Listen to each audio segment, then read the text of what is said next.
Semangat pagi. Tema kita hari ini adalah tahapan acara pra-peradilan. Ya. Sebelum kita mengupas lebih dalam pra-peradilan, kita akan menekankan membahas tentang definisi pra-peradilan, bagaimana tahapan beracara pra-peradilan. Ya, baik. Mungkin kita langsung kupas saja.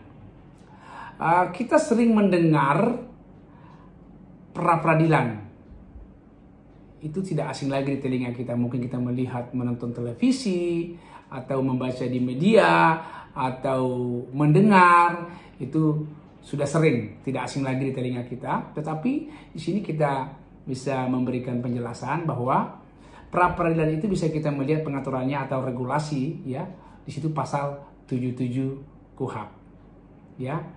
Di sini jelas wewenang hakim untuk memeriksa dan memutus sesuai dengan ketentuan yang diatur dalam undang-undang tentang sah tidaknya penangkapan, sah tidaknya penahanan, sah tidaknya penghentian penyidikan, dan penghentian penuntutan. Inilah ruang lingkup pra-peradilan di pasal 77 KUHP. Tetapi seiring berkembangnya hukum secara dinamis di negara kita ini, sehingga pasal 77 KUHP ini telah dilakukan judicial review ke Mahkamah Konstitusi, ya, sehingga lahirlah putusan Mahkamah Konstitusi nomor 21 tahun 2014 yang menyatakan bahwa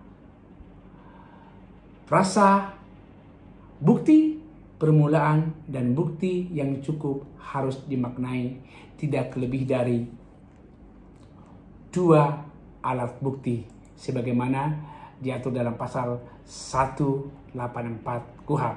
Dan juga diperluas di sini adalah bagaimana penetapan tersangka, penggeledahan, dan penyitaan.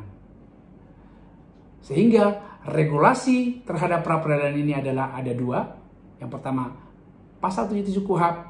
Yang kedua adalah putusan Mahkamah Konstitusi nomor 21 tahun 2014. Cukup jelas ya. Terus di sini masyarakat juga banyak bertanya dalam hal permohonan pra-peradilan, siapa saja yang berhak melakukan upaya itu. Ini. Jadi sini kita bisa jelaskan. Yang berhak melakukan upaya hukum permohonan pra-peradilan adalah yang pertama, si tersangka sendiri boleh mengajukan. Yang kedua, keluarganya. Yang ketiga, di sini adalah pihak lain atau kuasanya. Ini sering dipakai adalah contohnya penasehat hukum.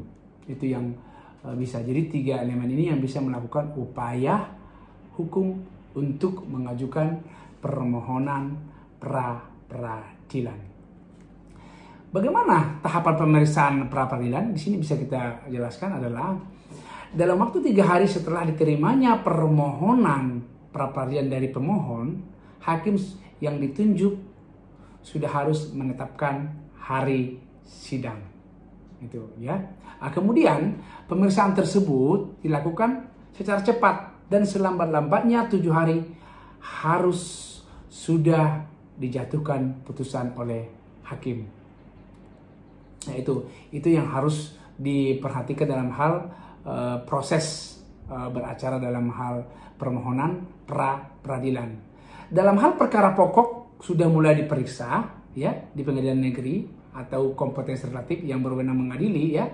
Sedangkan pemeriksaan mengenai permohonan kepada pra-peradilan belum selesai, maka permohonan pra-peradilan tersebut dinyatakan gugur. Nah, itu dia. Jadi apabila perkara pokoknya itu sudah disidangkan, perkara pokok, perkara pra-peradilan masih jalan, itu sudah dinyatakan gugur. Itu juga harus bisa dipahami. Kemudian putusan pra-peradilan pada tingkat penyidikan tidak menutup kemungkinan ya untuk mengadakan pemeriksaan pra-peradilan pada tahap pemeriksaan oleh penuntut umum. Tetapi di sini harus diajukan permintaan permohonan pra-peradilan yang baru. Itu. Oke, kita melangkah ke tahapan acaranya.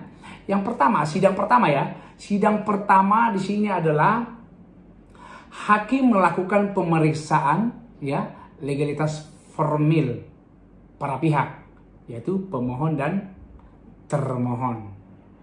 Yang diperiksa di sini adalah formil di sini mungkin surat kuasa atau surat tugas. Nah, ini yang harus diperiksa hakim. Setelah itu, hakim mempersilahkan kepada pemohon untuk membacakan permohonannya.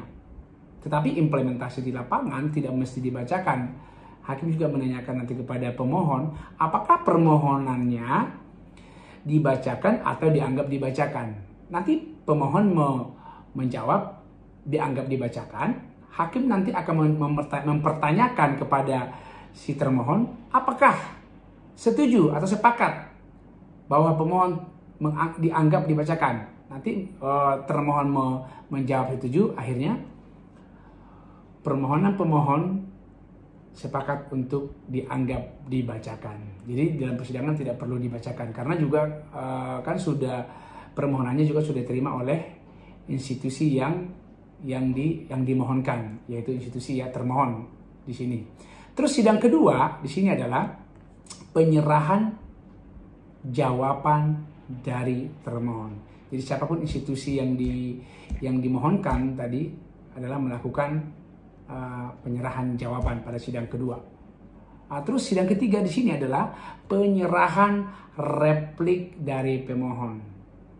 Ya, berarti pemohon menyerahkan jawaban atas jawaban dari termohon tadi, itu namanya replik. Ya, kemudian pada sidang keempat, ya, termohon menyerahkan duplik, berarti jawaban atas replik tadi, ya. Nah, jadi termohon menyerahkan duplik. Selanjutnya kita masuk ke sidang kelima. Di sini pembuktian pemeriksaan formil, yaitu surat-surat ya yang berkaitan dengan yang dimohonkan dan juga material. Material itu adalah bisa pemeriksaan saksi atau pemeriksaan ahli. Bisa di sini ahli hukum yang berkaitan dengan perkara. Jadi pemeriksaan saksi dan pemeriksaan ahli.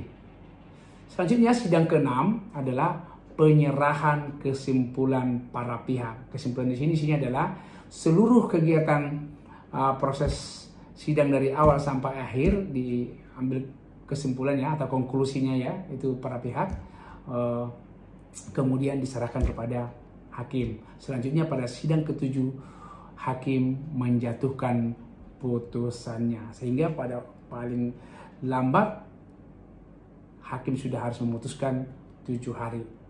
Jadi hakim tidak mesti 7 hari putuskan, bisa 4 hari, bisa 5 hari, 6 hari. Tetapi intinya adalah paling lambat atau selambat-lambatnya 7 hari hakim sudah harus menjatuhkan putusannya. Setelah ini diputuskan, ya, berdasarkan putusan Mahkamah Konstitusi nomor 65 tahun 2011 yang menghapuskan pemberian hak banding kepada penyidik dan penuntut umum sebagaimana dimaksud dalam pasal 83 ayat 2 KUHP, sehingga terhadap putusan pra peradilan tidak dapat lagi diajukan upaya hukum banding, ya, dan diperkuat juga dengan peraturan Mahkamah Agung Republik Indonesia nomor 4 tahun 2016 tentang larangan peninjauan kembali, sehingga di sini adalah baik pemohon baik termohon tidak lagi dapat melakukan upaya hukum banding maupun kasasi. Ya, itu mungkin edukasi kita hari ini. Demikian edukasi hukum kita hari ini. Semoga bermanfaat bagi kita semua. Salam sukses.